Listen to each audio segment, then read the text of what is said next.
Hey folks, so today I'm going to be doing another tips and tricks for you on the Scattergun Super CQB. Now I went ahead and purchased one of the M4 shell adapters. This will allow me to use an M4 magazine, right? Throw it in there and I don't have to keep swapping out some shells every 10 shots, especially with the matches I've been having lately. I like the realism with these, but I'm ready to go OP mode on some guys, all right? But however, the ones that I have been researching, this will require a modification on the Scattergun because the door here, the bottom piece of this door right inside here actually rubs up against this, so this will never lock inside. It won't go in there. So what we're going to do is we're going to disassemble the Scattergun just to take this little door out. Now looking at my trusty manual, thank God this thing is super detailed.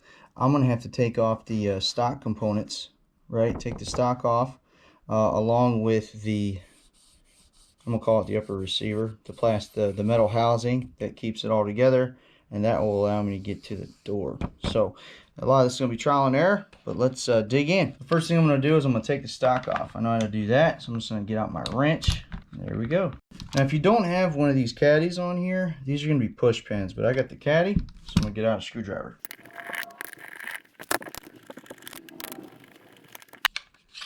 Caddy just slides right off. Alright, now this is what I was talking about. They got the push pins right here. Make sure that they pop out on the right side of the gun.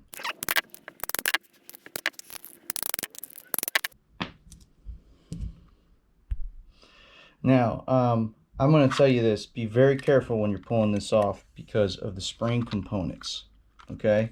You see this spring's already wanting to come out. So be very careful when you're pulling this apart. Actually, you know what?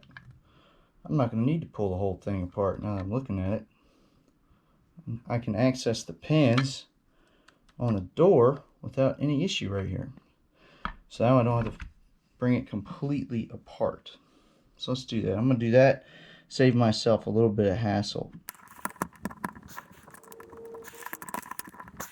Just about got it. I'm putting pressure on it this way, and as you can see, it's just about out.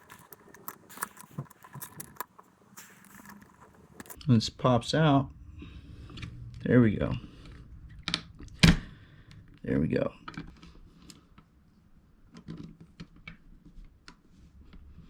There you go. All right, so you can kind of see what I did there. I took this piece and I put pressure on it until it got around its little nook, and then I pulled it up kind of out and to the right. She's ready to rock and roll. So let's go ahead and I'll put it back together. Here we go, pretty easy. I'm gonna slide this in. Now one of the springs did pop out. This one's for the door here, so I'm gonna put that back in, just like here. There we go. Slide it back in. Now I can put her back together.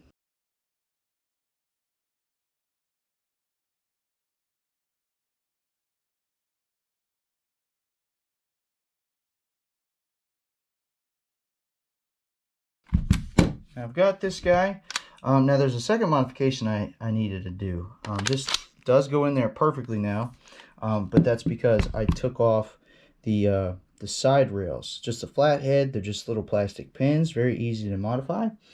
And now we are ready to really go hardcore. That's so awesome. I'll be using this new Kent this weekend. I can't wait for that. And of course, Replay Airsoft in October. So get ready, guys. We're going to be having some fun. So that's it, guys. Quick modification. Now I can run a M4 mag and put hundreds of rounds through this thing without ever having to reload. So thanks for watching, guys. Hope it helped you out with a build or an idea that you're working on. And as always, guys, I'll see you out there.